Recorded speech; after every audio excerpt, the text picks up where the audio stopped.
எத்தனை கவிஞர்கள் வந்தாலும் இந்த நாமுத்துக்குமார் நம்ம விட்டு பிரிஞ்சுட்டாரேப்பான்றதை ஏத்துக்கவே முடியலங்க. அது வெளிநாட்டுக்கார பொண்ணு இங்க இங்க இருக்கக்கூடிய ஒரு பையனை பிடிச்சிருச்சு. அந்த இடத்துல எழுதுறாரு, எந்த மேகம் இது, எந்த வாசல் எங்கும் ஈரமழை தூவுதேன்னு எழுதியிருப்பார். அந்த பொண்ணுதான் உன்னை கண்டுக்கவே இல்லையாப்பா, அப்புறம் அந்த பொண்ணை காதலிக்கிறார். காற்றிலே காயும் நிலவை கண்டுகொள்ள யாரும் இல்லை, கண்களின் அனுமதி தாண்டி காதலும் இங்கு வருவதில்லை. சரி, எவ்வளவு நாளைக்கு தான்ப்பா அந்த பொண்ணுக்காக காத்திருப்பேன்?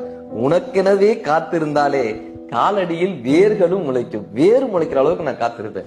அந்த பொண்ணுதான் உன்னை காதலிக்கல, வேற பொண்ணை பார்க்க வேண்டியதானே. ஒரு முகம் மறைய மறுமுகம் தெரிய கண்ணாடி இதயம் இல்லை. எப்பா, அந்த பொண்ணோட அப்பா யார் தெரியுமா, அண்ணன் யார் தெரியுமா? எப்படி நீ ஜெயிப்ப? மின்சார கம்பிகள் மீது மைனாக்கள் கூடு கட்டும், நம் காதல் தடைகளை தாண்டும் எழுப்ப. கடல் தாண்டும் பறவைக்கெல்லாம் இலைப்பார மரமே இல்லை, இருந்தாலும் கண்டம் தாண்டும். அப்படி என் காதல் ஜெயிக்கும் பான். சரி, ஒருவேளை தோத்துருச்சா, வாழ்க்கையே போயிடுச்சு நீங்க நினைக்கிறீங்களா? அங்க ஒரு வார்த்தை எழுதுறாருங்க, ஒரு நாளில் வாழ்க்கை எங்கும் ஓடி போகாது, மறுநாளும் வந்துவிட்டால் துன்பம் தேயும் தொடராது. எத்தனை கோடி கண்ணீர் மண் மீது விழுந்திருக்கும், அத்தனை கண்ட பின்பும் பூமி இன்னும் பூ பூக்கும் எழுதியிருப்பார். உங்களுக்கு பிடித்த வரிகளை பதிவிடுங்கள்.